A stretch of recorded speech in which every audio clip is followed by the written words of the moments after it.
Hello and welcome to PlayStation Rumble, a video game podcast where each episode we stumble in the dark, guided only by the thinnest sliver of light, indicating that we should probably go and climb over that platform to get to the next bit of the level. My name is Jamie, and I'm grateful to be joined by a man who's always got something positive to say. In the face of gaming adversity, he's never moany. It's Tony. Hello. And a man keeping us on the straight and narrow in the RPG of life. He's the party member who's always got your back with a potion to heal. It's Neal. It's becoming readily apparent that all games with the word last in the title are bad. Spoiler alert for later in the episode. A little bit of housekeeping. This episode we are discussing The Last Guardian. So if you want to go and play it, pause the podcast, go and play it. You have been warned. Next episode, we are going to be playing Beyond Good and Evil, the PS2 classic. I think it probably came out on other platforms as well, didn't it? GameCube. So if you have access to that, we will be taking a episode off for Christmas. So we'll be returning on the 15th of January with Beyond Good and Evil, and I'm very excited about it. Also, just like a huge thanks to the Deadly Premonition community with all their support in the first 3 episodes, including and in no way limited to the Welcome to Greenvale Twitter fan account and Whitney Plays. They've both been very supportive, as well as lots of other people. The Deadly Premonition subreddit. Yes, and the Deadly Premonition subreddit. Absolutely fantastic. Whitney Plays is Whitney's YouTube channel, and she also has an incredible video on all the successes of Deadly Premonition, and I really recommend it. I'll put that in the show notes. Also, if you want to skip to the main discussion for this episode, that'll be on our show notes as well, so you can look out for the timestamps there. With that said, I am eager to know, how have your weeks been? Good. I got a job, so I decided to splurge for some Black Friday games. For PS4, I got Sakura Wars and Mercenary Wings, which I think was a limited run game at one point. I got it off Video Games Plus. It's a strategy RPG. And then I got, what else did I get? I got Aokana and Tokyo School Life and Galgun 2 for the Switch. Lots of interesting titles there. Have you played any? I haven't really played anything yet, because right now I'm playing Beyond Good and Evil. I'm about halfway through. Ooh. And I saw that you were playing Beyond Good and Evil on an old school CRT. Yes, I am at my parents' for the Christmas season, so I'm playing on the old school CRT downstairs. You just cannot beat it. I'm waiting to get mine. There's something about the warm glow of a CRT. Plus, it kind of hides the sort of... It kind of really brings out the beauty in the old school games, even though they're very polygonal, even though they're very, seem quite blocky. On a CRT, the way that those TVs work, it kind of... Smooths the edges? Hides a lot. Yeah, it smooths a lot of the edges, and it's got such a warm... I've forgotten how warm the image was on a CRT. It also feels like my brain's getting fried when I look at those TVs. Well, that's the radiation. What are you most looking forward to playing? Maybe Sakura Wars, because I really, really like the PS2 game, and I think we should do that game at some point. I'm up for it. Tony will have to emulate it probably, because it's really expensive. Yeah, we'll probably have to use the dark web. Well, I mean, that may not be a problem anymore. I mean, one of the things that has been rumoured in the last few weeks is PlayStation's answer to Xbox Live, which for the last few years is just them being going, no, buy our £60 games. No, use PS Now, where most people's internet connection cannot run properly. You've got the classic, you should be happy. I don't want to pay for a service. If they did something like Xbox, I'd forgotten all about that. But if they did something like what Xbox did, where you put in the game and it will update, do you know what I mean? I would love that, but... Yes, I'd love that. They probably won't be doing that. No, they won't. I mean, the dream solution is a dedicated PS1, 2, 3, in one console that just reads PS3 to one. That just reads PS1, 2, and 3 discs. They could release it as its own thing. I know it's never going to happen. It would happen, I think. Technology-wise, it's not too impractical. Yeah, it was called the original PS3. Yes, exactly. And I think the PS3 is so hard to emulate now. Everything on PlayStation Now is run because they have basically loads of PS3s running servers, and you're streaming off of that, which is why you can't download those games. But you can download the PS2 and the PS4 games because they can emulate them. Well, PS3 emulation for the PC at least, has come a long way in a very short amount of time. So, and that's just from that's just in a small team who's just being very passionate about it. So I'm sure if Sony, with all their money, can do just fine if they really wanted to. If anyone can do it, it's Sony, and they're not in any rush. Or they could just release a PS TV 2 that could run PS1, 2, and 3 games and PSP games, the all 2 legacy console games, but that's never going to happen. No, I think even as a Christmas miracle, that's far-fetched. Well, Sakura Wars is PS2, so we should be fine. Yes. Tony, how's your week been? It's been okay. Don't oversell it. No, I picked up Guardians of the Galaxy and Ghost of Tsushima for Black Friday. Yes, you had mentioned last episode. All I have to say is Guardians of the Galaxy is my game of the year. Wow. Hands down. No ifs, ands, or buts. I loved every single second of that game. That game was fantastic. The gameplay doesn't reinvent the wheel of the gameplay, but the story, and you can tell there was a lot of love put into bringing that world to life the way they did. There's a lot of details they put into it. Even if you weren't like big into the Marvel Universe, you could still catch it. If you at least watch some of the movies, you'd see a lot of the references. And it's still enjoyable, even if you didn't watch the Guardians movie or have any interest in the Marvel movies. It's just a fantastic little game that came out of nowhere. And I'm very looking forward to a potential sequel. How far are you in Ghost of Tsushima? Ghost of Tsushima? I'm still in the first chapter, man. I'm just doing all the little side quests. That's another game I've heard very good things about. I kind of doubted them, but then I played it, and it's just as beautiful as people are saying. Mm-hmm. And what I like about it is the side quests. There's a bunch of side quests you can discover and you can do, and they don't seem pointless because they all have their little story to them. Some of them have like full 2 or 3 sub quests going on with them, and it doesn't feel like it's wasting my time. Like I want him to help I want the character to help these people. I want to help these people. I want to go on these little grand adventures. I want to save the village from the Mongols. I just want to do that because it just captivates me that much. Like all the side quests that I've played so far, I don't feel like I'm wasting my time. I mean, honestly, some of the and this is not really a spoiler, but some of the side quests are almost as long as the main story. Yeah, there's a few side quests that they went on for, I think, an hour. And even a few of the main story missions I did weren't even that long. It's just, I felt like a samurai. It got me I watched a few samurai movies recently. I started watching the Lone Wolf and Cub movies because they're on HBO Max. And I watched another one, which I can't recall its name. And I just felt like watching these samurai movies, and they definitely have that feel. There's a Lone Wolf and Cub TV series as well. I saw that. From the 70s, I think. I think it's from the 70s. I think that's such a signpost that a game is fantastic, though. That sort of feeling where you want to, you might be at work and you're thinking about this game going, when I get home, I'm going to play this game. And it sounds like you've had that with both of those games. I mean, Guardians of the Galaxy, are you into Mass Effect? Is that something that you enjoy? Oh, I love the first 3 Mass Effect games. Too bad there wasn't a 4th one.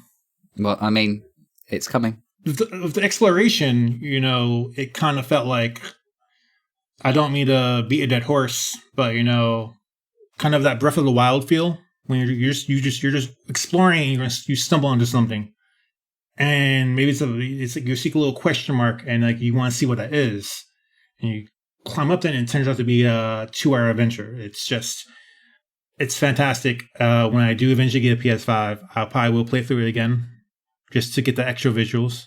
Tsushima is one of the few games that I actively went looking for places to use the camera mode because it's really, really cool looking. Yeah, I took a lot of screenshots, just on the regular screenshots, because I like some of the mission screens. They'll have a screen of this burning building and have the font, the Japanese font down the middle, and it just looks beautiful. Kanji. That's a game also that has a very stripped down UI, doesn't it? It's basically just your character on the screen. You haven't got loads of health bars and, arrows guiding you. There's a health bar. It's a health bar, but I think you can minimize the UI. And plus, sometimes you have this little you have this little bird that you can follow, and it brings different things. And like, there's also a thing where the wind, you swipe up on the little touchpad, and the wind will guide you to where to go. Which is such a nice answer to... I've just watched a video, I can't remember the YouTuber, but he's talking about how in open world games, it's basically follow the dotted line games. You're never really learning a place or exploring an environment because you're actually spending most of your time looking at that tiny circle in the left-hand corner, sort of following a guided line. And that's such a clever answer to it, to have you guided by the environment. Yeah, there isn't a mini-map. So you don't have a little mini-map in the corner. It's just, you just have to go explore or follow the little details they give you. You don't have to. There's no, big arrow pointing you into one direction. I think we've been waiting to see the influence of Breath of the Wild on modern games, and I think we're going to start to see a lot of it. And also, the game we're going to be talking about, or at least the director we're going to be talking about today, I think had a lot of influence on Breath of the Wild. But we shall get to that momentarily. Jamie, how was your week? My week has been fun because I like playing games. I spent a long time playing The Last Guardian, but I have managed to slide in a few games in between. One that I feel like is nearly the antidote to The Last Guardian, which has been Donut County. Have either of you played Donut County? I thought you were going to say Simpsons Wrestling again. Donut County? I've never heard of it. Have you not heard of it? I've heard of it, haven't played it. Donut County is kind of like Katamari, but the opposite, basically. So you control this small hole in the ground. It's like a fixed camera overhead-ish, kind of isometric, and you control a hole. And as you move the hole, you start absorbing like things from the environment drop down that hole. If you put it over like a small tin of paint, the tin of paint will fall in it. And every item that falls in it, the hole gets larger. And the puzzle element of it is you've got to try and clear the whole landscape, basically. And you can't, obviously put the big mountain, you can't get the big mountain to disappear at the beginning. You've got to start growing this hole until you are big enough to sort of absorb the larger items in the map. It's really fun. I think it's developed mainly by one guy who spent years and years developing it. It sounds like everything, Android even, and other things. But it was really not. Also, it's really short. It's about 2 to 3 hours tops, which would be my only criticism. I feel they had a really good premise. They worked on it and they added new things to it. But I got to the end of that game and I feel like I'm halfway through. But it kind of made you feel clever the whole way through, which is not something that a lot of puzzle games can make me do. I like to think I'm quite good at lateral thinking and problem solving, but sometimes you get some puzzle games and it feels like they're designed to make you feel inadequate most of the way through, or at least I find that sometimes. This game is quite soft, and the actual act of having something drop down is just it hits that dopamine hit, and really fun to play. Quite humorous, a bit sort of millennials humor. They've got texting all the way through, and there's lots of lols and emojis.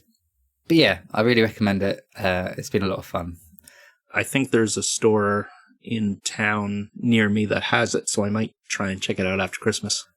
Get it, because they're not too cheap. I know they're cheaper in America than they are in England, but physical copies are going to be expensive in the future. I can guarantee you that.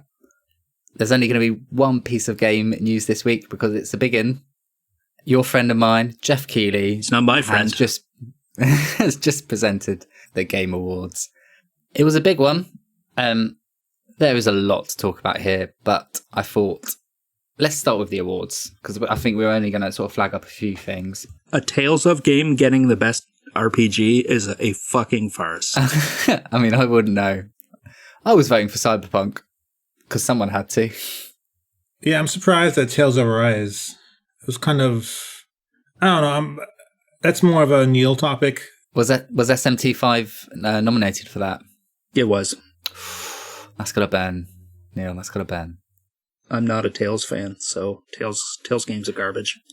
A lot of people are though, aren't they? They're quite well regarded. Oh, I played Symphonia and that was pretty good. It was pretty all right for the GameCube. And Fantasia for the SNES was pretty good. I bought the PS3 re-release of Symphonia, and I just couldn't get into it. I think the big thing we have to talk about here is Game of the Year. Game of the Year 2021, It Takes Two. Who put money on that? Not many. A surprise. That's a surprise winner right there. There were two in there you thought, oh, they put that in there to be nice. And that was definitely It Takes Two and Psychonauts 2. Psychonauts 2 was in loads of stuff. I can't believe how many nominations it got. I mean, it looks like a fantastic game and I'm sure it deserves it. But considering the lack of diversity that ends up, like a lot of the categories just ended up being the same 5 or 6 games. I think it's a real problem when it comes to the nomination system. But I just did not see It Takes Two taking home Game of the Year. Good on them. I know nothing about it. The director is the same guy who did Brothers, A Tale of Two Sons, and A Way Out, I believe. Yeah. So he's a character. He literally said when It Takes Two comes out, he said in an interview, if you don't like that game, I'm so confident that this game is a complete fun factor that if you don't like it, I will personally refund you. He's very eccentric, but each chapter, as it were, has like its own complete different mechanics of how you're playing it. And it does look like a lot of fun. Another thing, like just general notes about the Game Awards. I think last year I was a bit disappointed. I thought it was so just world premiere, just so many adverts and gameplay for things. And it really minimized the whole award section part of it. And I wouldn't mind if it was even 50-50. But I think what a lot of people have said this year is it's kind of the same. I mean, I thought it was better this year, to be honest. But what a lot of people sort of said, this is like a sort of 3-hour unskippable YouTube ad. And I think it does lean so heavily on that, and I understand there's going to be monetary reasons for that, but I would like them to give a little more reference to the actual awards themselves. I would like it to be a bit more even between the two. The one thing that's nice is it does introduce a lot of stuff that we may not be expecting, that we didn't see at E3 or Tokyo Game Show, so it kind of does space out some announcements a bit. Yes, I just kind of wish there are bits in it where they just rattle out like 5 awards in a row and they just go, this is the category, these are nominations, bang, there, this, and they just like 5 minutes, they just knock out like 10 things. But could there be a better balance? I think maybe there probably could be. Yes, so I agree with you in the sense that there could be more emphasis placed on the like giving space to people who were involved in the making of the games and people who win awards that way. And I'd rather they just get rid of all the esports stuff entirely. I mean, esports nearly deserves its own separate thing, really, doesn't it? All the esports and YouTube stuff, I just, like, why is it in there? It just, if you want to focus on games and game awards, take the esports stuff out, take the YouTube and Twitch stuff out, give more space to people who worked on the games, give them some time to accept the awards, and keep the same amount of trailers. They did do a few spotlights of like people who are doing really good work in the community, and I think, you know, we've had a lot of negative press this year, and like those sort of things, even though they're not going to be for a lot of people the most exciting elements of it, I think they are probably important to include. But there were lots of things to be excited about. No, there weren't. No Chrono Cross. He's disappointed about Crash, you're disappointed about Chrono Cross. I think you're both disappointed about something. But Chrono Cross is a recent leak. I think we've still got to wait a little bit. I mean, you don't want them to announce that way before it's going to come out, because it's just going to be that thing of, where is it? You know, surely you want a shorter lead into that before they start announcing it. I mean, it's a remaster, so I don't know how much lead time they need. I mean, even if it comes out next summer, if they give me a release date, I can wait for it. Are you one of the people that's upset it's not Chrono Trigger? No. Chrono Cross is a better game. Also, I suppose it's the 3D game, which has aged graphically more so than Chrono Trigger, so probably more deserving of a bit of a polish. I played Chrono Cross fairly recently, past couple of years, and I think it hasn't aged as poorly as some other games from the generation have. No, it holds up fairly well.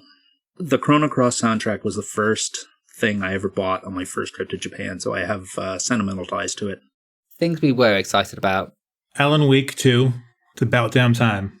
Alan Wake 2 has been a rumor for quite some time. And I'm just excited that we get to finally see a continuation of the story. And they've gone for a very different approach, haven't they? They've gone for survival horror. Well, the first one kind of was survival horror-ish. It was very much more action, but They've definitely gone for a darker tone here. yeah. And plus, it's also, I guess, it's also tied into the Control universe, which is a game I really need to go back and complete. Because I know, so I'm just excited because I really love the first Alan Wake. I mean, when they said survival horror, my ears perked up, so I'll give it a chance, but it wasn't something like I was dying for. Tunic seems something that's very up my alley. It's like a little over-the-head 2D adventure game, like the classic style of Zelda, so that looks pretty cool. Dying Light 2, of course, just looks dope. Elden Ring, of course, and Arc Raiders looks really cool. For like an action, I guess it's supposed to be like an action, team-based action game. Like a run and gun shooter, and that looks really dope. Planet of Lana looks beautiful. Even though it's just like a teaser, I'd have no idea what it actually is, but it was very striking. I definitely in the last year have really lent towards more of these sort of indie games, shorter experiences, stuff where they can take a few more risks and aren't tied to the sort of the normal tropes of, a skill tree, items, leveling up, side missions. So yeah, I mean, that appeals to me. Neal, I think something did take your fancy this Game Awards. Actually, there were two, now that I think of it. There was what looks to be a Star Trek game from former Telltale developers. Yes! Which I'm actually interested in. That looks like it's got slightly Mass Effect elements in it, where you can, choose options. Maybe not in dialogue, but definitely in action. There was a bit where it showed, obey order or disobey order. It looks pretty good. The best part is it's not based on the shitty JJ movies. It's based on proper Star Trek. I wouldn't know. I wouldn't call myself a Trekkie, quote unquote. Star Trek fans need to acknowledge the superiority of Doctor Who. But I did grow up watching Star Trek. I have watched all the series. I do like it. So a Telltale type game set in the world of Star Trek seems like an idea that someone would have done long ago, but they haven't yet. So I'm interested in that. I'm surprised Telltale didn't do it at the time, to be honest. They did everything else. Yep. Surprising lack of Star Trek games in the past, and it looks good. So the other one was by the director of the original Silent Hill, and it's called Slitterhead. It's certainly got a mood to it, and that mood is unpleasant as fuck. I'll tell you what it reminds me of. It reminds me of, if anybody has seen it, Demon City Shinjuku, which is a fantastic animated movie. It's also a book by a great Japanese author who also wrote the Vampire Hunter D books. I know you don't like scary stuff, but you could watch Demon City Shinjuku and not be freaked out by it. Slitterhead certainly looks like it is hitting the notes it wants to, which is just like a sort of dark, cold, unpleasant world with these unimaginably it's creepy, isn't it? One word, creepy.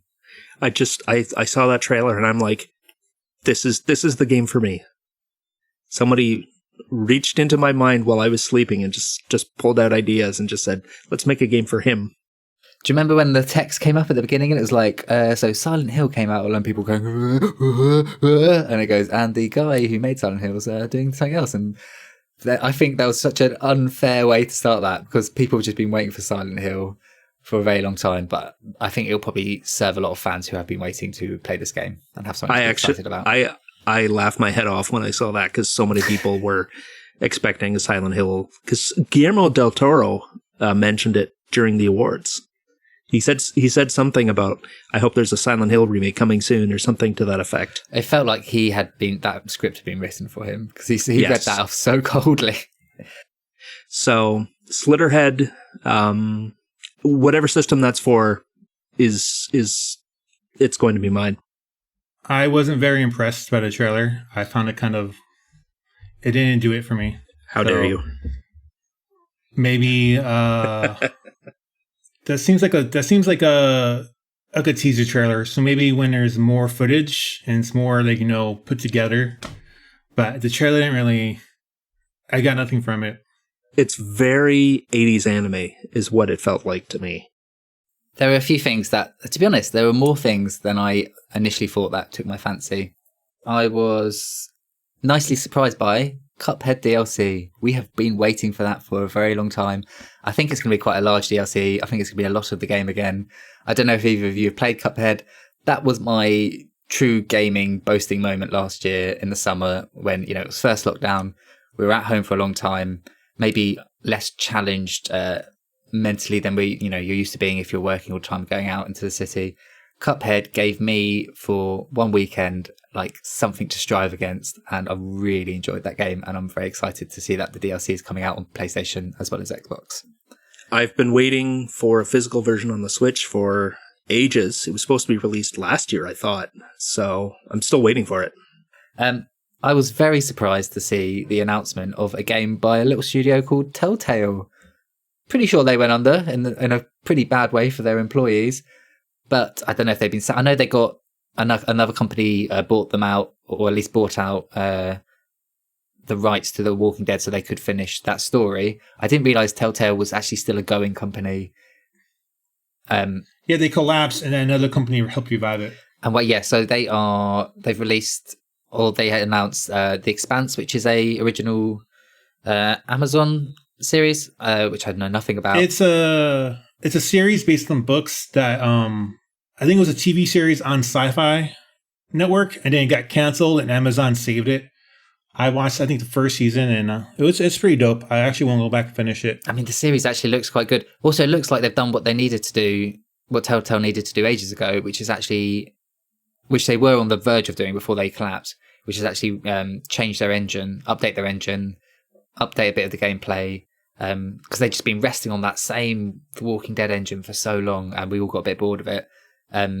This actually looks like quite a good game, and it gives me hope that Wolf Among Us 2 might come out one day.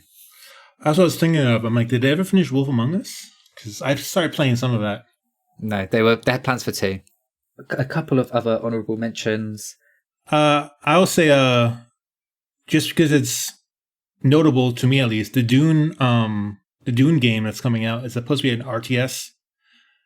Just anything Dune really right now, because it's kind of making a comeback after the recent movie. Is that meant to be a callback to the old Dune RTS game, which came out in like the mid-90s, I think? I don't know, but I know it's, I guess, in a sense, because it's another RTS based on Dune, so I'm assuming so. The trailer didn't really show anything. It just had a bunch of characters talking over each other, and then you saw, just the general themes. It's like our podcast. Yeah. A couple of other honourable mentions from my side as well. We got gameplay of Saints Row, and I'm gonna come out and say it. We all want Garbage. GTA 6. No, completely the opposite. This looks like a open world, toolbox for just mayhem and big. I think it made a much better impression than the first one, which a lot of people complained looked like a big sort of Fortnite social piece. The actual gameplay in this looks fantastic. You got your helicopters, you got your silly weapons, you got your all out. I think people have judged that quickly, and I genuinely think that's going to be a good time. Yeah, actually, I agree with you. I watched the trailer, and it at least looks fun from that trailer. It looks like silly fun. I guess they saw the reception, and they kind of toned down the attitude or whatever you want to call it from the original trailer. That first trailer was obviously no gameplay. It was just that mood piece, and I think people just went, not my Saints Row. Looks like it can be chaotic, like the Just Cause games, where you can just cause chaos. I think it has a lot more of that in it. I understand, Neal, you're not going for it, but I reckon when it comes out... You know what? I actually didn't watch the new trailer because I had such a strong dislike for the initial one. Honestly, watch it because it leaves a much better taste in the mouth than the first one. It just has all those elements that I think we're kind of waiting for a GTA 6 for so long for. So, with the devastating news of no Chrono Cross at the Game Awards, we're going to head into our discussion about The Last Guardian.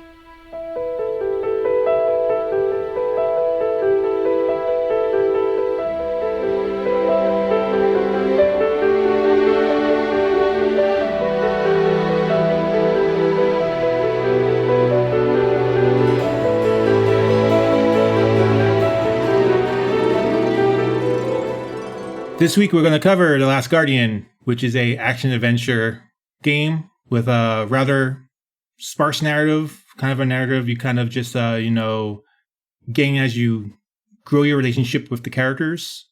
I think it's definitely narrative through it's storytelling through environment a lot, isn't it?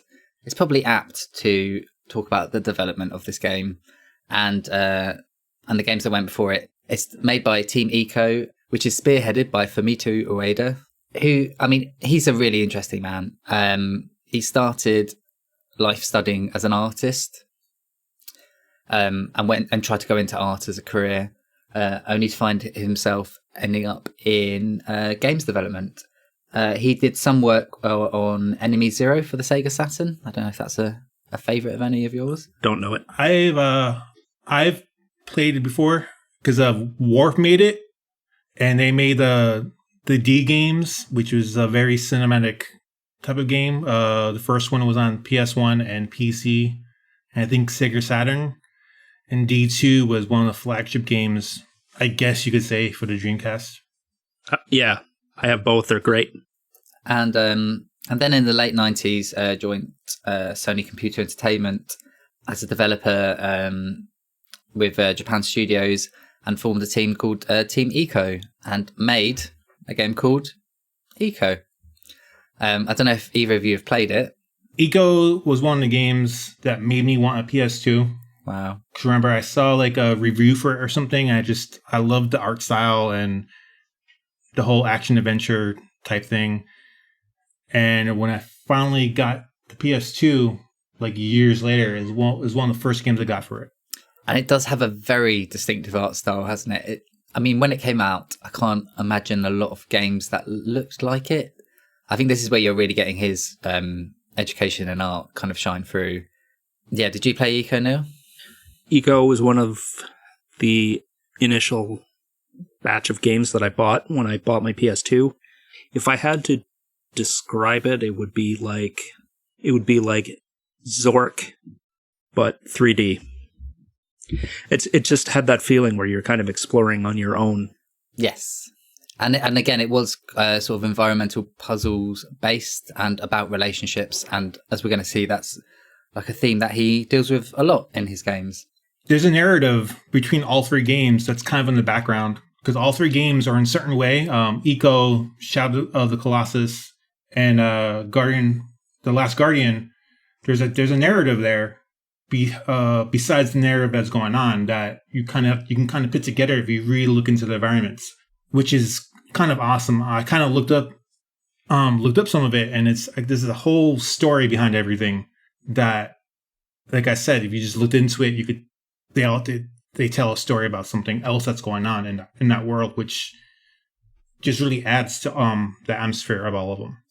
It feels like the same world, at least. I looked up I was reading people's theories about what was going on, and people were pointing out different details that point out to an overall story arc. I'm sure there's a lot of fan conspiracies about how these all link up. It's not connected to the overall story of each game, but there is a narrative going on. And I think someone said that people, I guess they kind of try to pinpoint when each game took place, like which one took. I think I heard something saying The Last Guardian is actually the first game in the narrative. I'm not entirely sure, but there definitely seems to be a connection in some way. I mean, they definitely take place in the same world, I would say. I mean, knowing Team Eco, they're only ever going to hint at things, aren't they? So, I mean, maybe they're kind of part of the same thing, but that's going to be left for the consumers, for the consumer's interpretation.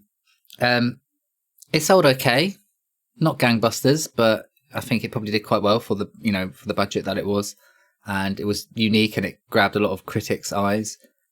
When did it come out? Like 2003, 2002, somewhere around there. Wasn't like 2001 the first Eco came out? 1 or 2. It was very early. Yeah, early noughties, PlayStation 2. Like it's one of the very earliest PS2 games because it's on one of those blueback discs that's not actually a DVD, it's still a CD, I think. Oh, and also, I mean, this was more common in the PS1 and PS2 era, but often the European artwork for a game and the American artwork for a game would be very different.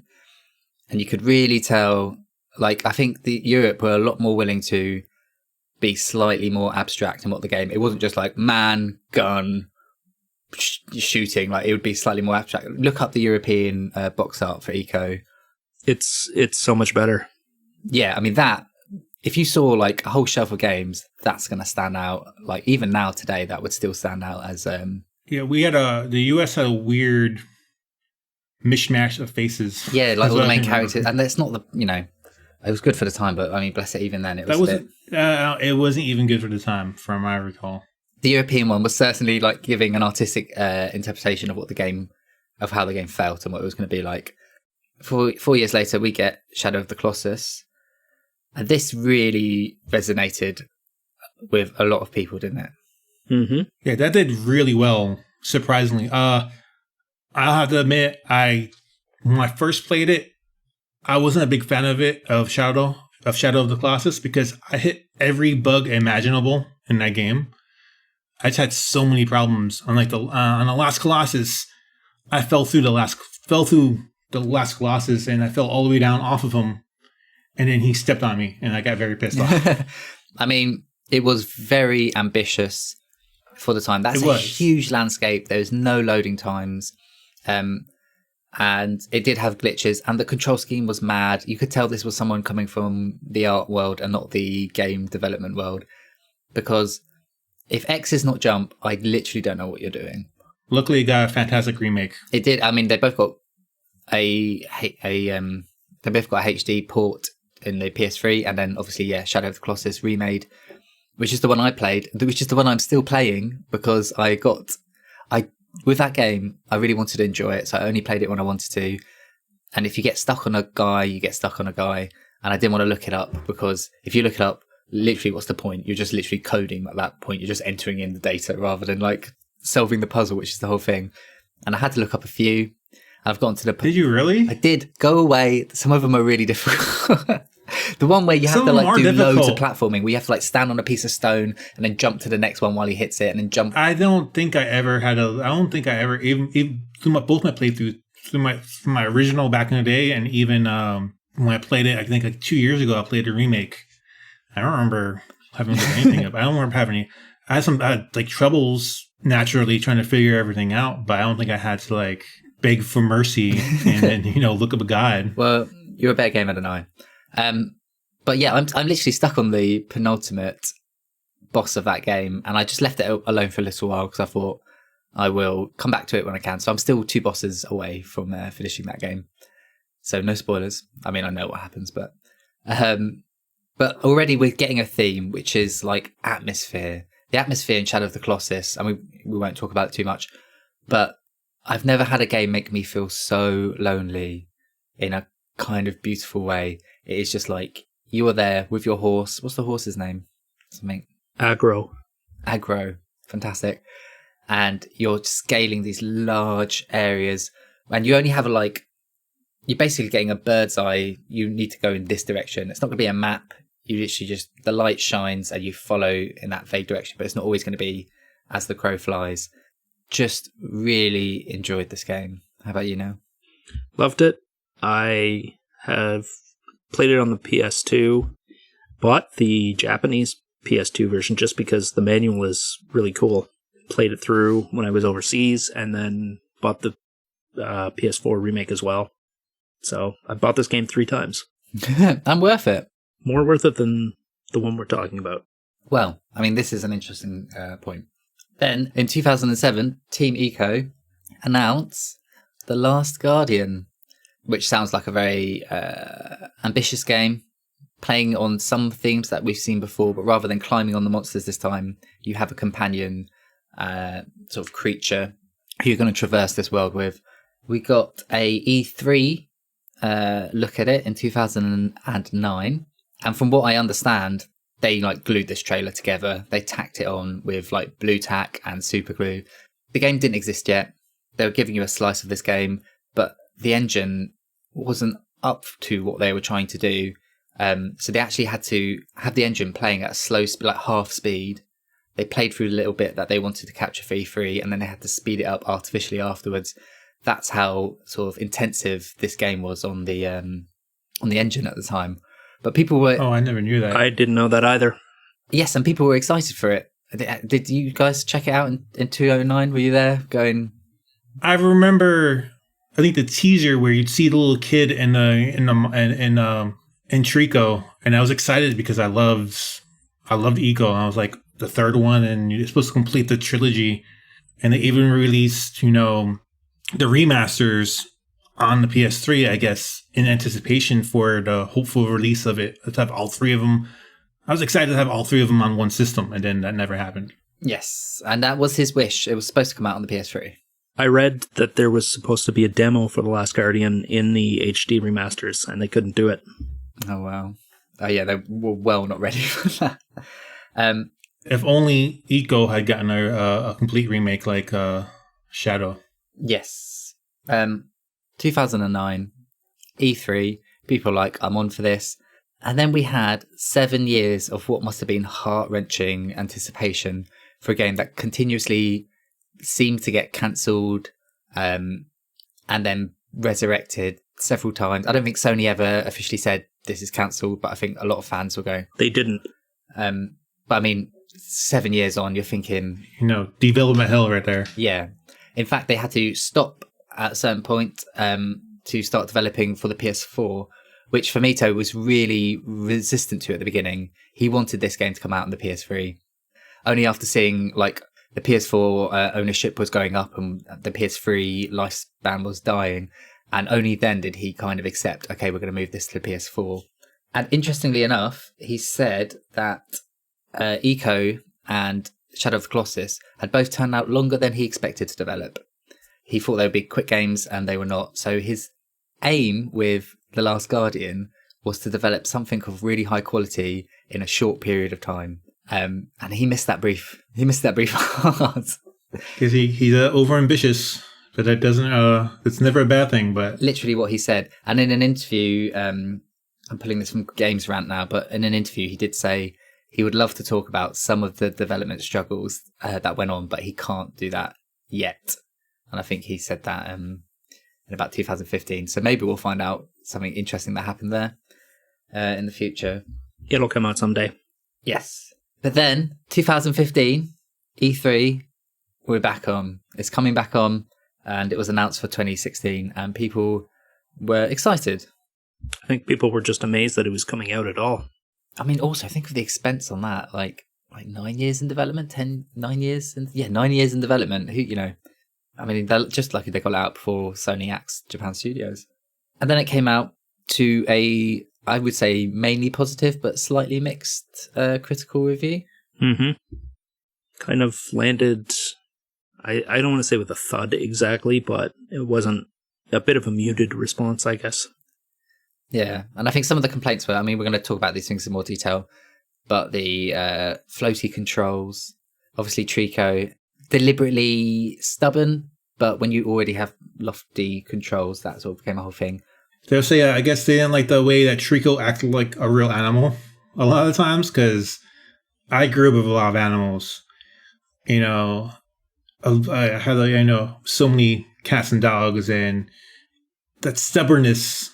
It's real. Of just them looking at you like you're an idiot, or like just don't want to do something and just look at you. And they're like, no. That felt very close to home. I mean, maybe that's where we should start. The most striking thing about this game is Trico. I mean, let's do an elevator pitch. Did you want to give the elevator pitch for this, Neal? It's an adventure about a boy and basically, I'm going to say a griffin that he finds. That's a good description. And they traverse through dungeons where you have to solve a lot of environmental puzzles.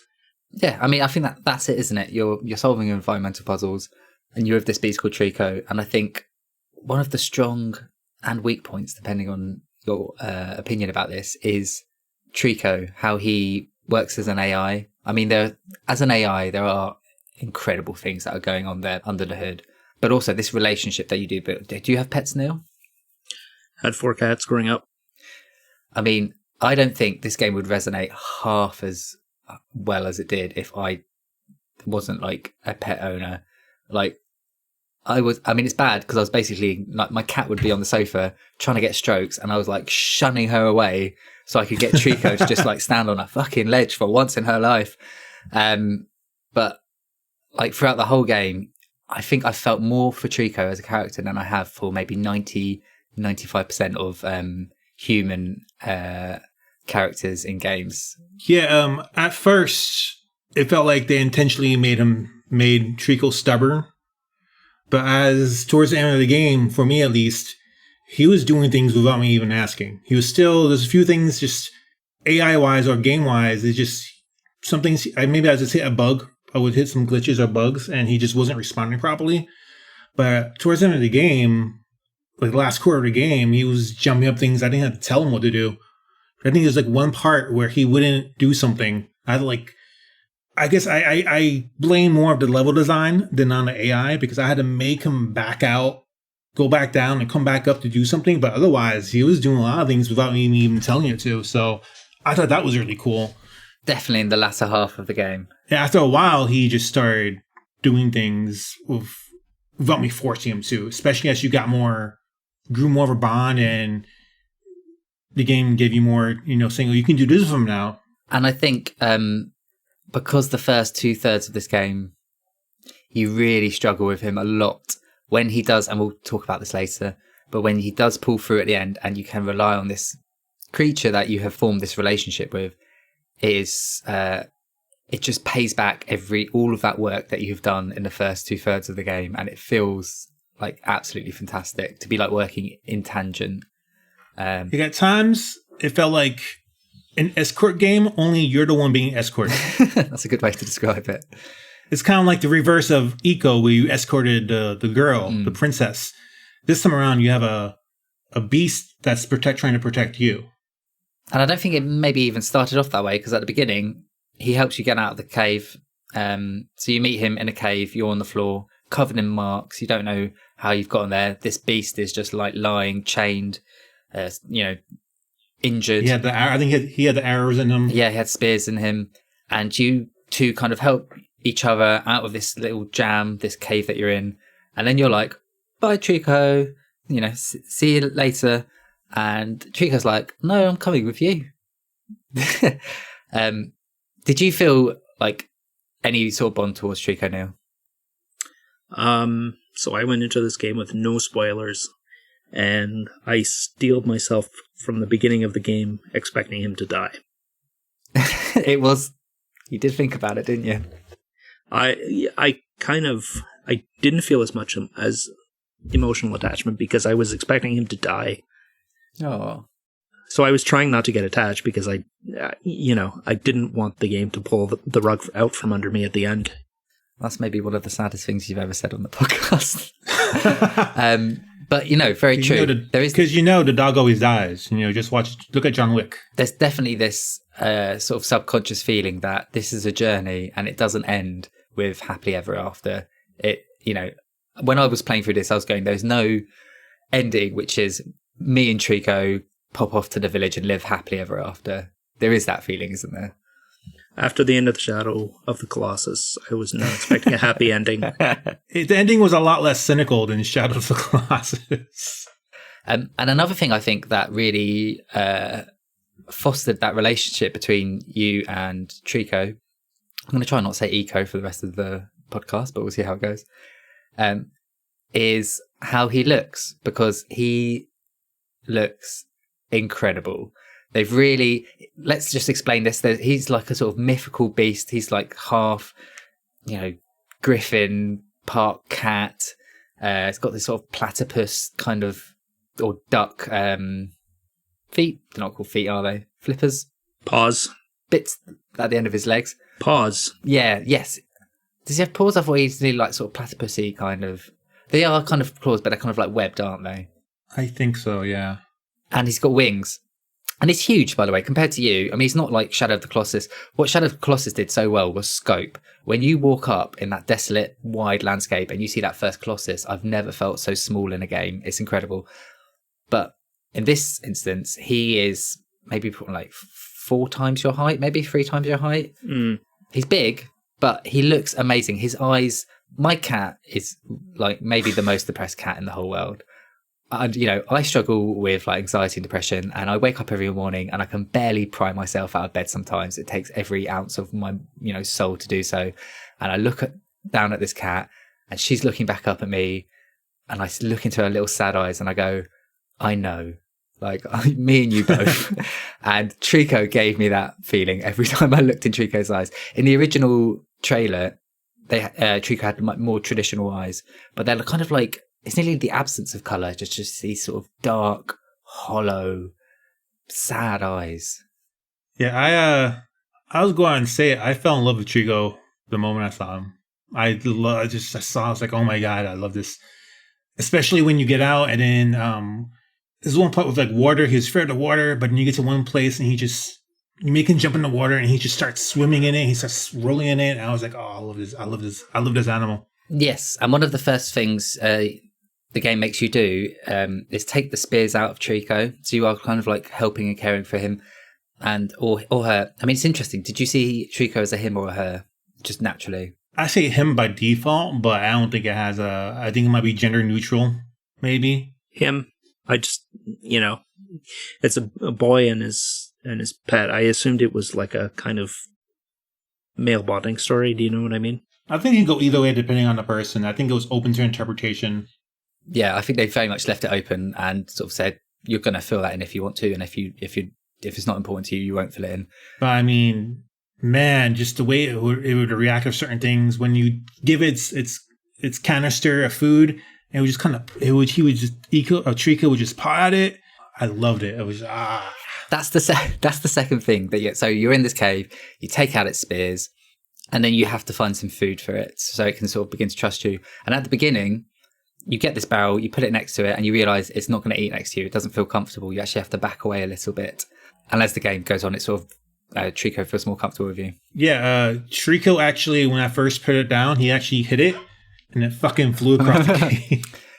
Also, all of the feathers on Trico are individual. There's hundreds and hundreds of feathers on this thing, and they are all individual, and they react to physics. And sometimes that looks amazing. Admittedly, sometimes it looked less amazing. I don't know, in a weird way. But really, I mean, how they were ever going to get that to run on the PS3 is beyond me, because it's just like another level of impressive.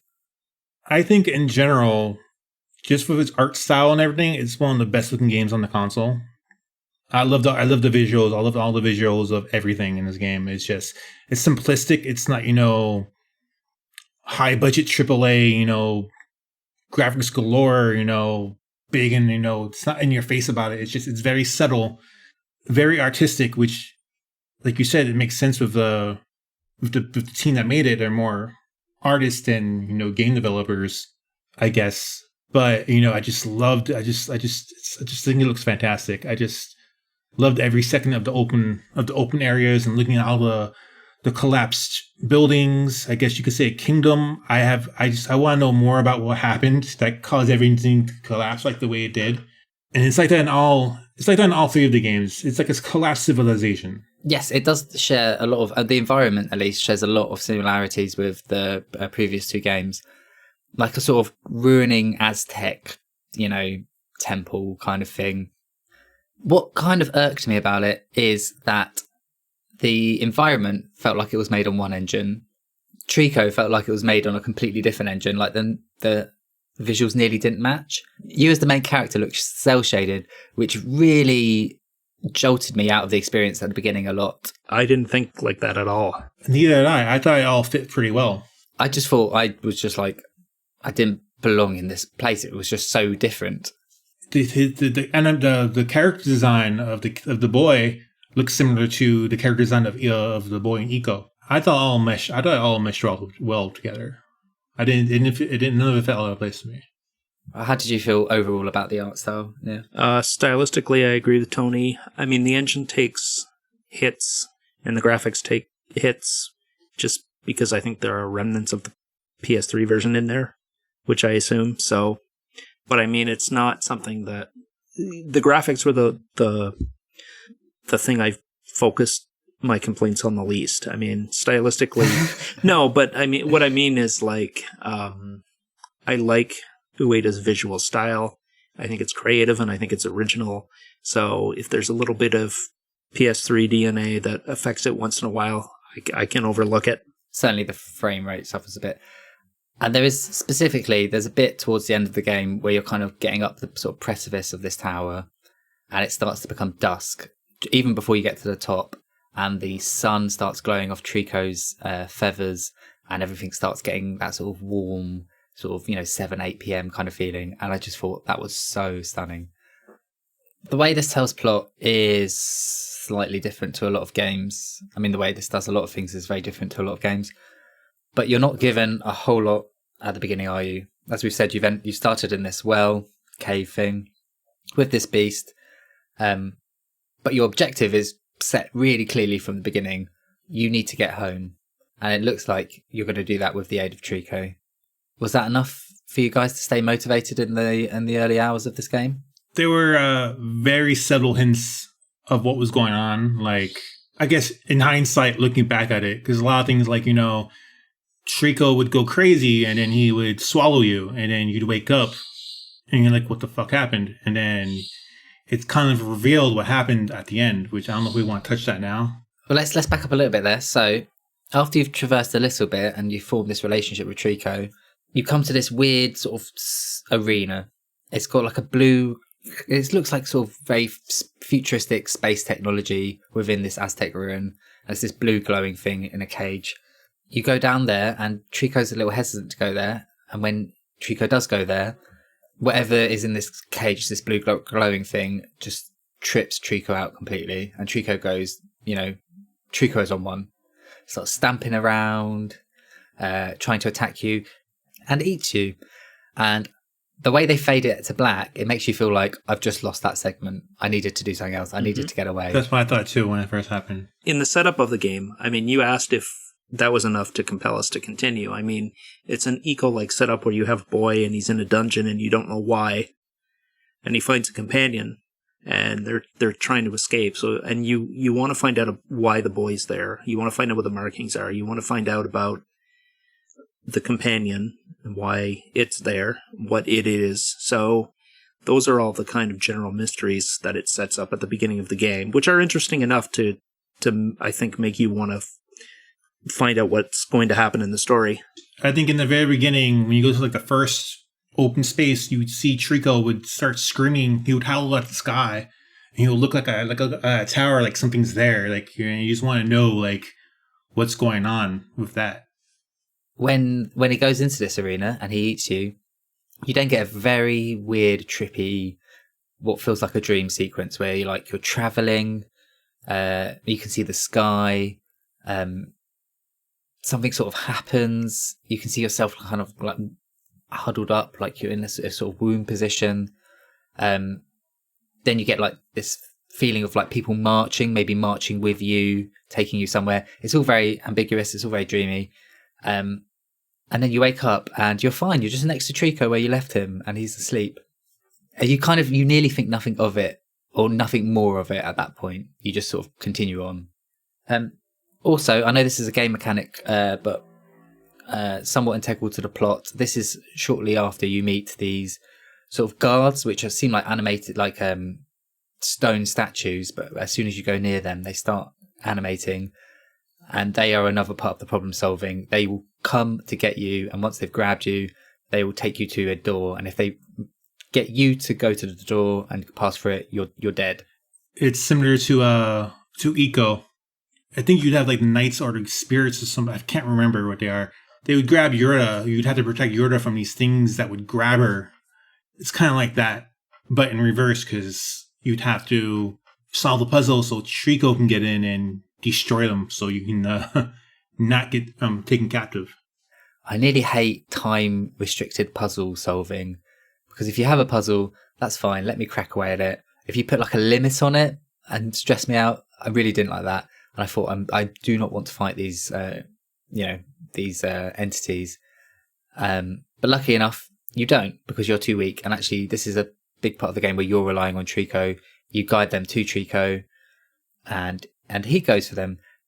I felt a little bit like I was cheating the first time. You brought the knights to Trico, and you just stood back, or on Trico. Often I like to get on Trico, and Trico went for it. I thought, like, am I playing the game now, or is Trico playing the game? I did the same thing. I would be like, oh yeah, you want to try to kill me? Well, say something to Trico about it, See my buddy in the corner over there. Sometimes they were fine, sometimes they were a little bit aggravating, but we'll get into that. Yeah, they could be frustrating. And what I hated is when you got 3 of them, you didn't have a lot of time. You kind of stumble on the floor for quite a long time, and they don't take too long to actually get their bearings back. So nearly as soon as you've gone through, you're caught again, which was very stressful. I didn't have that big of a problem with any of those moments. I think the worst one was the one where you had to like pull the gate open and you had like 5 of them behind you. But otherwise, I just jumped away and hope for the best. Also, you have to take like spears out. Once Trico's battled them, you have to like remove all the spears. No, first you have to calm his ass down, because he'd go crazy for like what feels like 5 minutes, but you have to like pet him to calm him the fuck down. One thing I really like, just how it's animated when you pet him, because it reminded me of how my nephew was very tentative with animals when he was young. So it is like how a little kid sort of would treat an animal. I thought it was well done. Like in terms of the relationship, in terms of the relationship between him and Trico, it is like a little kid. How a little kid would act. Like he'll boss him around and yell at him sometimes, and then be very gentle sometimes. Yeah, and he does. I mean, the animation on the little kid and his movements are quite good, actually. And he does act with this like bravado that's over his skill level. So sometimes he'll go in really confident to a situation and stumble because he is a little kid. I thought there was a lot of storytelling just in that. That told you a lot about the character without ever having to go, this kid is this age and maybe a little naive, but believes in himself. It's just, a lot of subtle things sort of bleeding the story through to you. Even with Trico, he would, like, in certain areas, he would try to fit through something. Even if he can't, it would just be his head, and he would just look at you. I would just pet him just because that's adorable. So how did you find the environmental puzzle solving? Because sometimes I thought it was very satisfying and it made you feel very clever.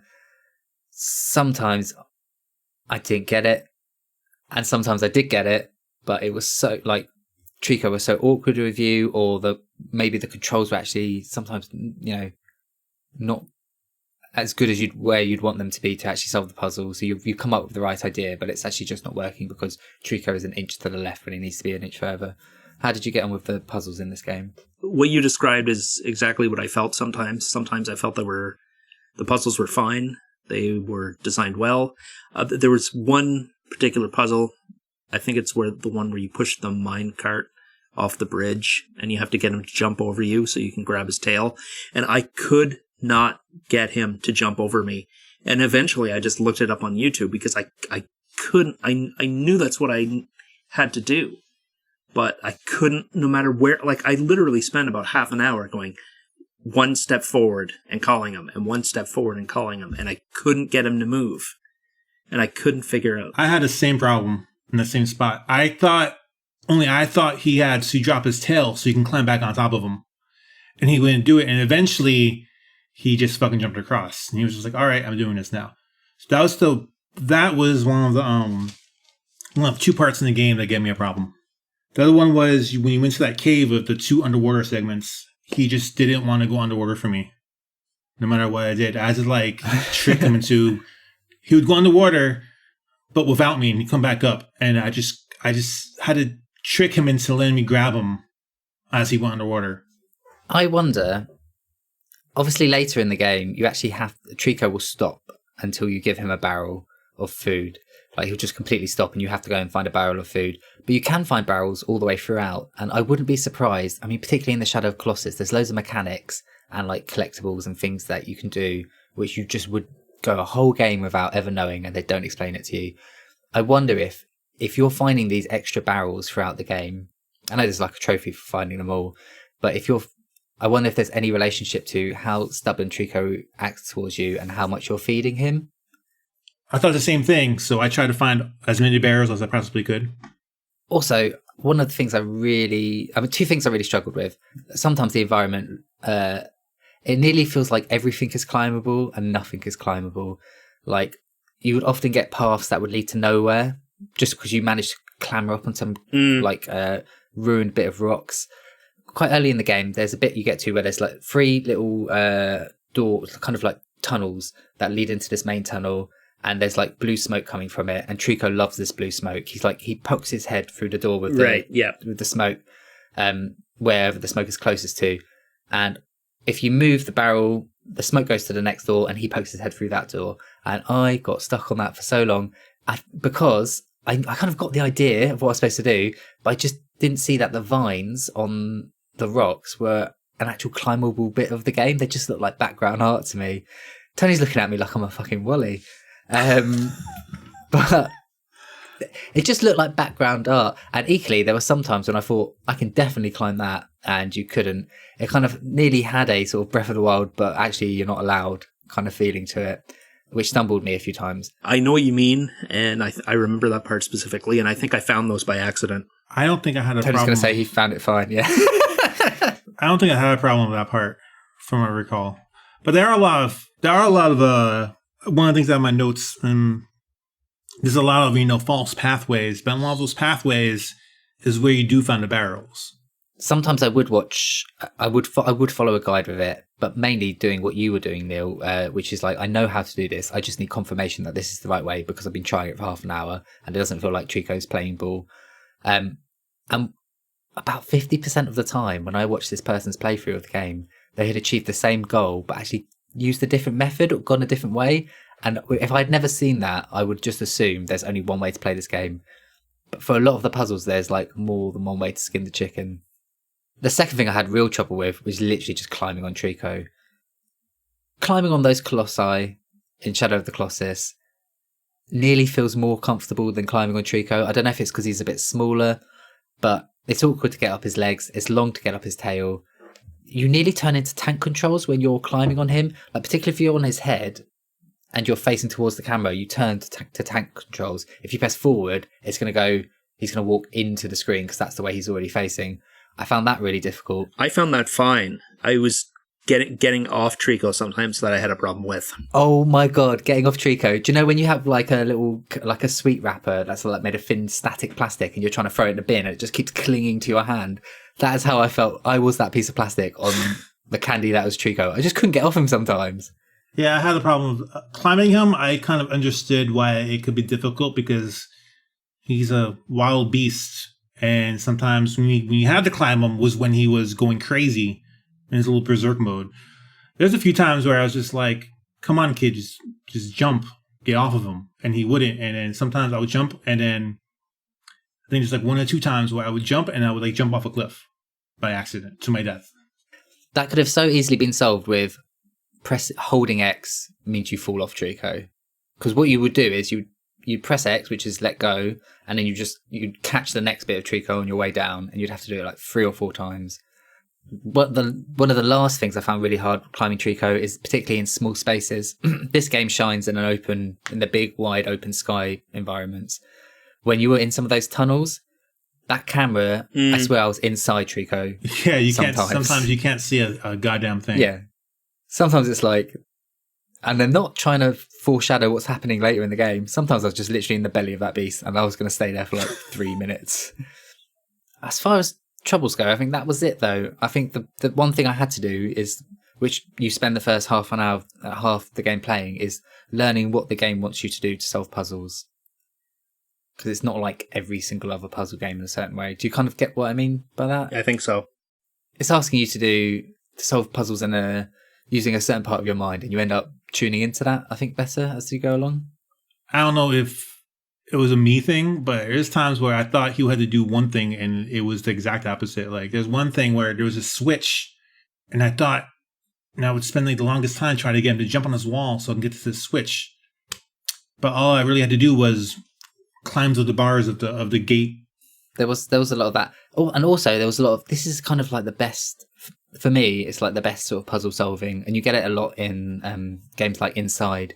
You get 3 or 4 elements. They're all given to you. And you're like, these are all the elements you need to solve the puzzle. but you're just looking at them going, there's no way to solve this puzzle until it just clicks. So like you might be there with like a little cliff edge and a hole at the top and Trico and maybe like, I don't know, your shield or something that breaks through stuff. You've got those are your elements, but you just can't see it.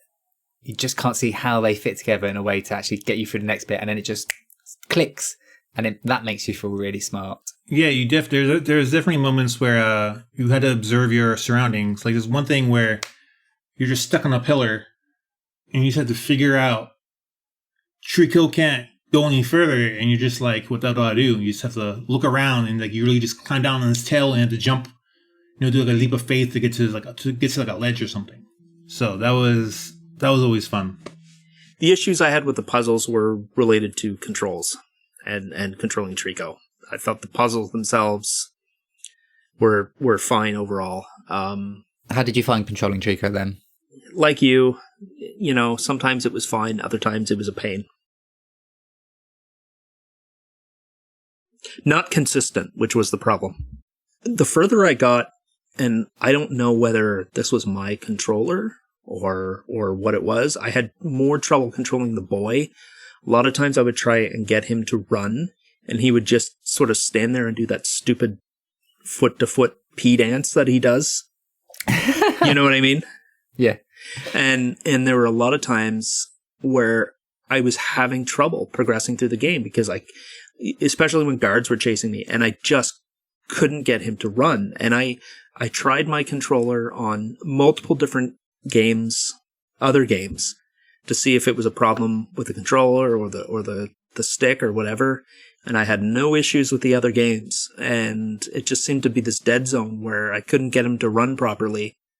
And I don't know what it was. I don't know what caused it. And it was I wasn't going to go out and get a new controller just for something when all my other games worked fine. That was a huge source of frustration in the latter part of the game for me. I did read about there being a patch to fix the dead zone in the controls, and there kind of was a dead zone, but it wasn't to the point where the character wouldn't move properly for me.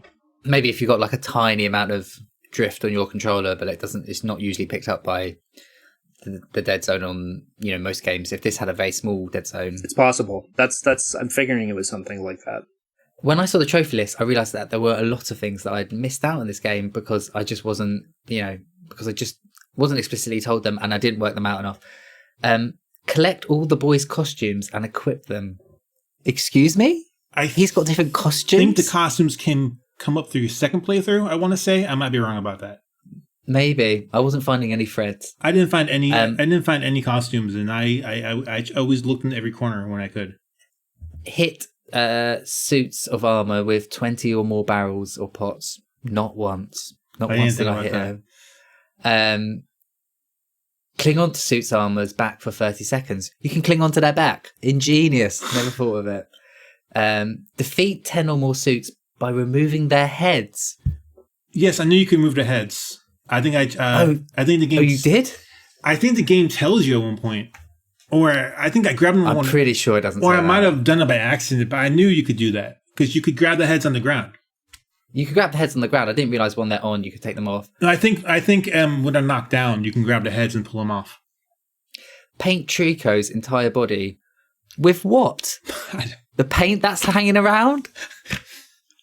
I'm not doing DIY in this game. Where's the paint? Yeah.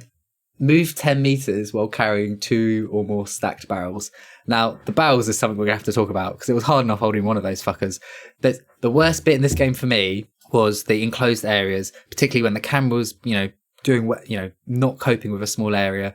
There's a bit specifically where there's like 2 railway tracks in a tunnel and you have to go under, find a barrel, and then there's loads of rocks that you have to throw it up to get back onto the level. So you literally have to just throw these barrels onto and I thought this cannot be the way to do it. It's so poorly managed. And each time you throw it into a rock, it starts to roll down and you have to climb on. But that was it. Was that it? I mean, it only happens a few times in the game. Really, really frustrating. Oh, yeah. I know exactly what you're talking about. This moment really got to me. Trico lifts you up in his mouth and tries to make you stand and you can't stand. And he's nudging you, and it made me think one day if I die, my cat sort of sees me and doesn't really understand what's happening. Like it's lit. I was welling up with tears at this bit. Trico takes you out into the sunlight and puts you there to see if that's going to help you, and you still are just lifeless on the ground. Were either of you getting emotionally moved by this? You do know that your cat's going to eat you if you die. My cat barely eats the food she's given. But then finally, Trico like takes you and pushes you into the water, the small like reservoir of water, and then you naturally sort of wake up because you might be choking or whatever, and Trico starts jumping with joy. I honestly felt quite emotional at this point. Well, it is a nice moment, but I figured they were trying to set us up for a pratfall. You think Trico's still dying? Well, I was thinking somebody was going to die, and I was thinking that they were giving us a nice moment before they pulled the rug out. I felt it showed that the bond that they had formed throughout the game finally came together. And I think from this point on, it's action. Like a lot of the middle game went really slowly for me, but from as soon as I hit that point to the end of the game, it was just one long ride. Yeah, that last segment I enjoyed it.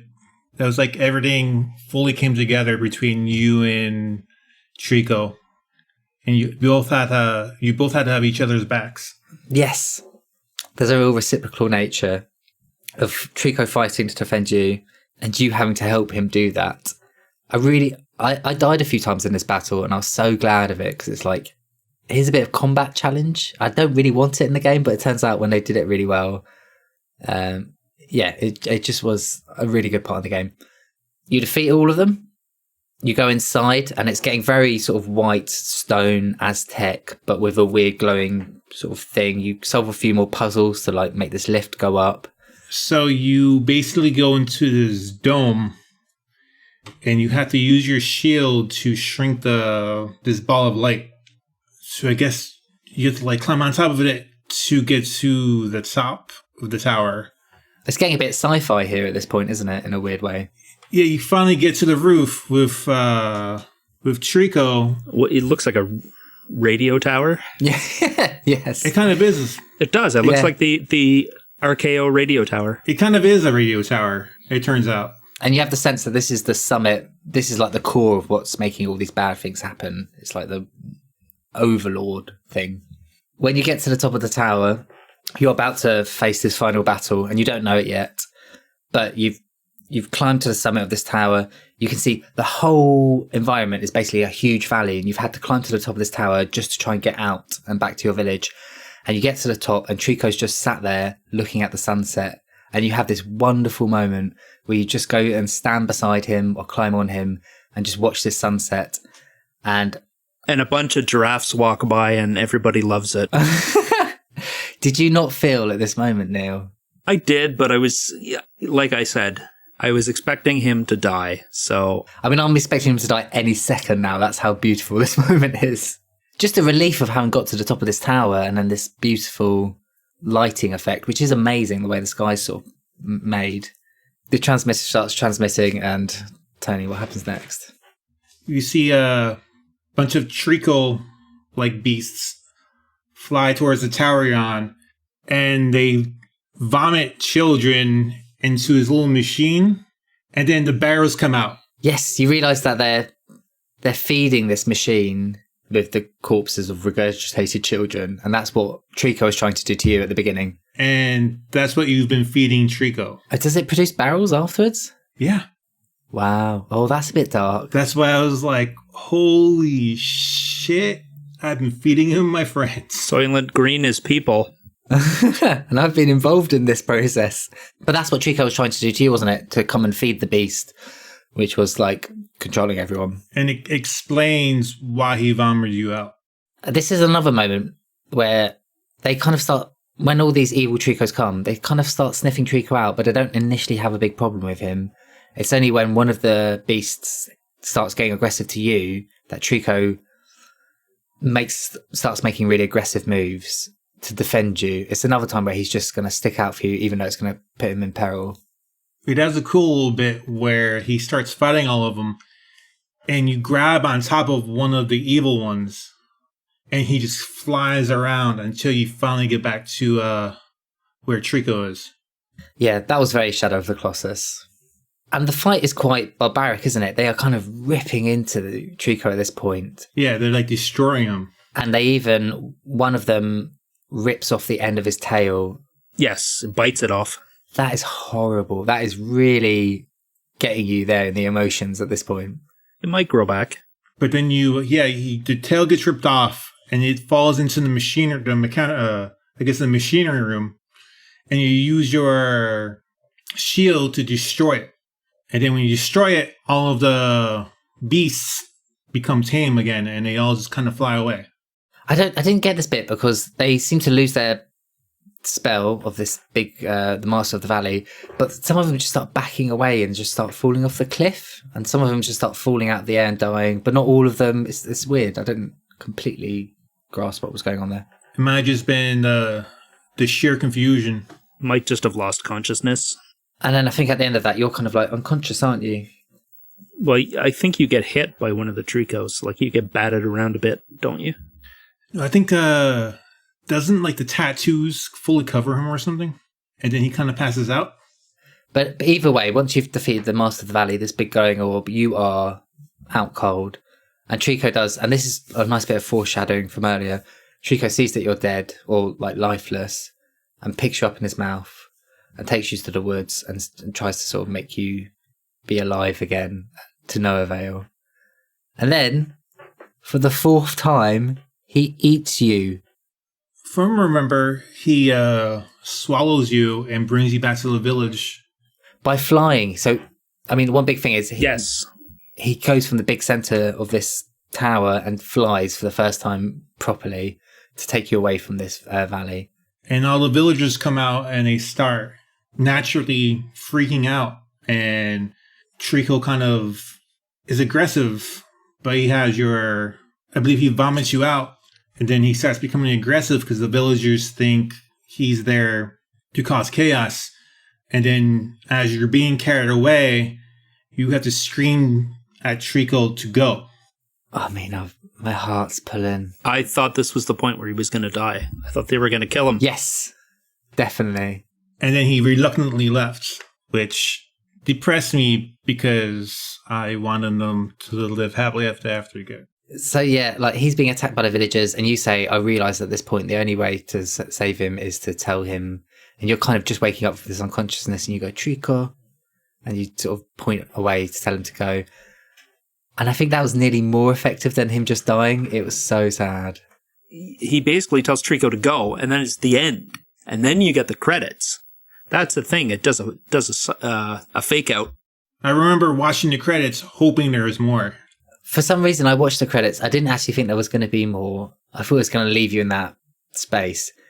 But the credits are kind of quite nicely done in the way it looks like an old film projector, sort of showing you all the things that you've done in the game with Trico. And I just had to digest what happened. So I did watch the end of the credits, and then the credits ended. And then it fast forwards like 30 something years later, I'm assuming. And it turns out that you're really the child older telling his story to the younger children of the village. And in the very beginning of the game, it shows you a shield in the dirt. It does that thing, which Abe Odyssey does, and like God of War does, where the main menu is like a free shot of the first frame of the game. So as soon as you press play on the game, it just, like, the text fades away. I love it when they do this. And that main menu image starts to become the beginning of the game. And that's what you see at the beginning of this game. But then, yes, as you're saying, T, you see that image again at the end. It's the shield, that the mirror that you've been using in the ground. The adult kid, I don't know what to name him, he picks it up and shines in the air, in the sky, rather, points it to the sky, and you see it shine, and it flies over back to the Fallen Kingdom, or whatever you want to call it. And then it goes to a cave, and the last shot is the eyes of Trico. Yes, you're in the well where you first met him, and it's black, and you see his eyes go pop. And it's a happier ending than I thought we were going to get. I'd like to imagine that he flew back to the village to see the boy. It felt like he definitely sensed that this shield was being risen up again by his friend. I think if I had played half of this game and stopped, I would give it like a 6 or a 7 out of 10. I think this last, like, quarter of the game really justifies a lot of what you've been through throughout the whole game. There's a bit when you get to the top of that tower and you get to see like the whole landscape of everything you've been climbing up. It's all been this one big loadless kind of landscape map, and then emotionally tying it in with story. This is never a game that goes, the characters are never going to go, I feel sad at this point, or this has affected me. But I think by the end, you've gotten all the answers you need, and there's enough room for you to fill in everything else. And I think with the ending being so strong it is, I really came away enjoying this game a lot more than I had been playing through it. I enjoyed it from beginning to end. I loved it. I would give it a strong 8 because there are issues, but I enjoyed it. It's one of the best looking games on the PS4, and it was a good way to end the trilogy. I definitely an 8.5 for me. Where was it stand for you now? I'll go back and play Eco. I'll go back and play Shadow of the Colossus. I won't go back and play this. I had too many control issues that made it frustrating to play with Trico and with the boy. Maybe I'll try it again in the future with a different controller. That could be it. I don't know. But it was more frustrating than enjoyable for a good chunk of the game. Do you think, like, overall, it was worth playing, or did you think that those issues actually meant that if you could go back, you would save yourself some time? They detracted from the game, I felt. I mean, that's totally fair enough. It's kind of weird to say whether this game's going to have a lot of influence, because Shadow of the Colossus and Eco they're so unique, you nearly don't get many games trying to replicate it or trying to copy what Team Eco are doing. I mean, you do get some, if you look at stuff like Journey, and even, I think, Bruce and Neal Druckmann talk about, even in Uncharted 2, like, just this want to tell emotional stories through environment. I think there's a bit where Drake sees a sort of Sherpa and is taken along with this Sherpa through this ice valley part of the game, and the Sherpa can't speak. And they tried a microcosm of like trying to tell this story of a relationship just by traversing through this landscape. And then, of course, that became a much bigger theme in yours favourite and mine, The Last of Us. Yeah, but Ueda can still tell a good story. I mean, I liked the story in The Last Guardian. It just wasn't fun to play. Whereas The Last of Us is just a miserable experience all the way through in all aspects. But I see what Jamie's saying, that it doesn't seem like this game made as big of impact as Eco and Shadow did. No, I agree. But I think that if it did release on the PS3 like it originally intended to, I believe it would have made an impact, a bigger impact. Part of me wonders if The Last Guardian would have been better served not coming out until the PS5. But that's just me thinking about it. I don't think it would have made a difference. I think It might have not been so janky. It might have helped the AI with Trico. I thought the AI for Trico was fine. I just think that releasing on the PS4 was kind of too little, too late in aspects, because this was a game that was been talked about for about 7 years or so, and it gets released on the PS4 to little fanfare. I think it's hard to live up to the hype of waiting for 7 years for a game you thought was cancelled. Yeah, I think if this same game released on the PS3 at the end of its lifetime, it would have made a huge impact compared to releasing it in the middle of a console's lifespan, where the other games that technically are technically and graphically better in a sense. Let's do final thoughts. I think for me, and I've probably said it several ways in this game, but I cared more about Trico than I have for the majority of virtual characters that I've played with in games. And I think for that relationship alone, and for the strength in storytelling, for me, it's a play it. Yeah, I would recommend it, especially if you like this kind of narrative. You know, where it's more show than tell. I will probably definitely play again on the PS5 when I do eventually get one. I hear that the performance boost really does help. Neal, your final thoughts? Mixed feelings. I did like the story. I did like a lot of the visual design and visual aspects of the game. I didn't mind it looking a bit dated. Soundtrack wasn't bad. There were a lot of control issues. Now, I freely admit part of that could be my controller, but I don't know because, like I said, I tried it with other games and it was fine. So it wasn't fun to play, and I had as much trouble at times getting the boy to do what I wanted him to do as I did getting Trico to do what I wanted him to do. I mean, if you've played Eco and you played Shadow of the Colossus, you might as well round out the trilogy. Yeah, if you've enjoyed those games, plow full steam ahead into this game because you will enjoy it.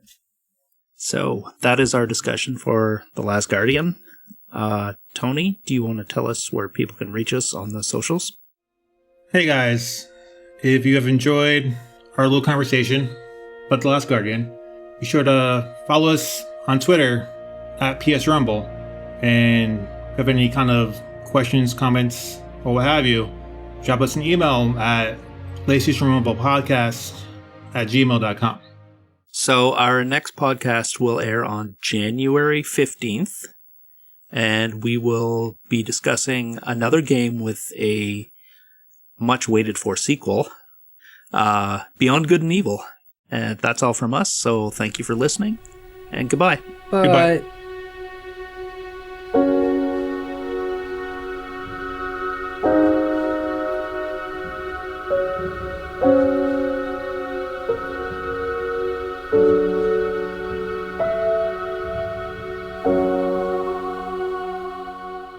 Donut County is you control this small hole in the ground. It's like a fixed camera overhead-ish, kind of isometric, and you control a hole. And as you move the hole, you start absorbing like things from the environment drop down that hole. And Tony, what are you, like 5? Sounds like one of Neal's hentai games. How dare you?